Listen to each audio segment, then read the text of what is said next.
The aim of the Sandbox sessions is to try and put a practical framework around actually getting people working in the funds industry, wealth managers, fund managers, asset managers, to get them actually using tools, digital tools, in particular social media tools, as part of their business operations.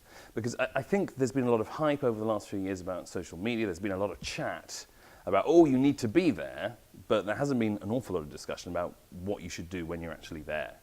And so the idea of these sessions is going to be, it's sponsored by BNP Paribas, who've been, doing some great work in developing, a sort of a business case for the sort of professional business-to-business networking value here.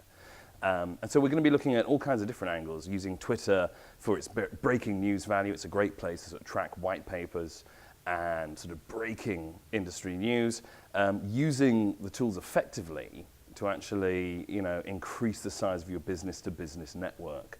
Because ultimately, the growing of the professional networks in social media is really where the exciting stuff is happening over the next few years.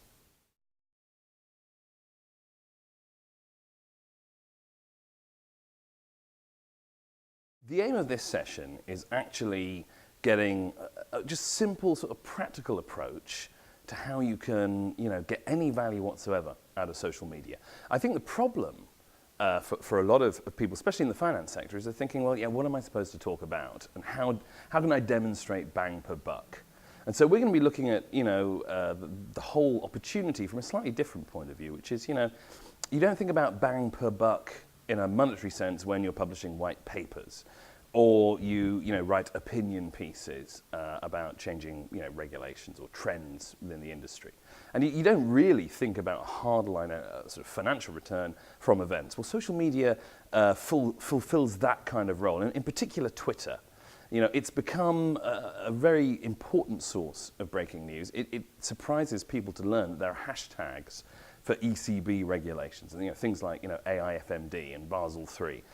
And news, opinion, insight is all growing and using Twitter as the way to get that information out there faster than you'll see it appearing in industry magazines or the Financial Times or the sort of the financial press. So we're looking at, okay, how do you get into that conversation? How can you use the conversation effectively to build your network, to communicate with journalists, to actually put collections of people together around your area of interest, which is going to have some kind of business benefit for you. Practical hands-on tips as well, things like the kind of Twitter activity that's good for you, and avoiding the pointless stuff like taking pictures of your lunch and all those sort of cliches that the skeptics tend to like to talk about.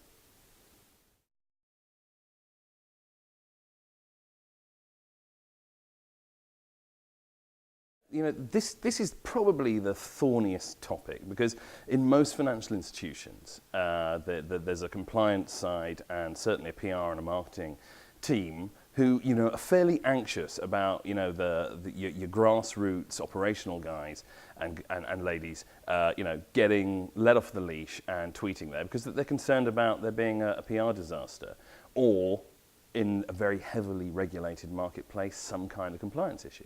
Now, interestingly, there's a 2006 EU directive, MIFID, on the fact that social media channels would appear to be, it doesn't mention them specifically, but it talks about public channels, public digital channels. So really, you can talk, especially in the investment space, in those spaces quite freely without the risk of being hit for giving advice or any of the sort of regulatory no-nos. Reputation is something slightly different, because we know that everyone online is at risk of getting trolled.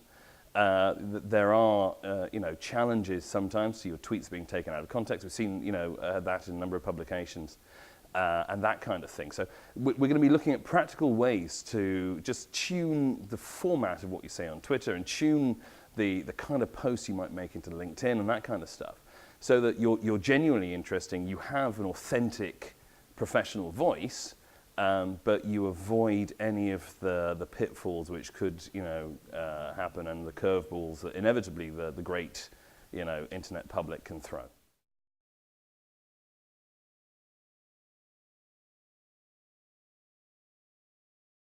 You know, the thing is, measurement and ROI is something, of course, that, you know, many sectors, you know, of every company have got down very well. In social media, it's a little bit more challenging. You know, how do you measure the value of PR and marketing?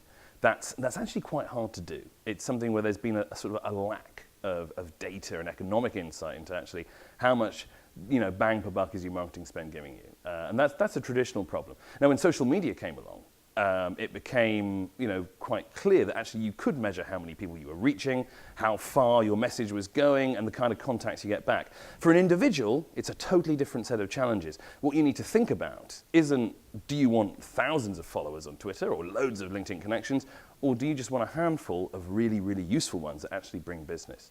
So we're going to be looking at techniques for measuring that, the way that BNP Paribas have measured theirs, and the way that, you know, as an individual, I would advise them to measure their own.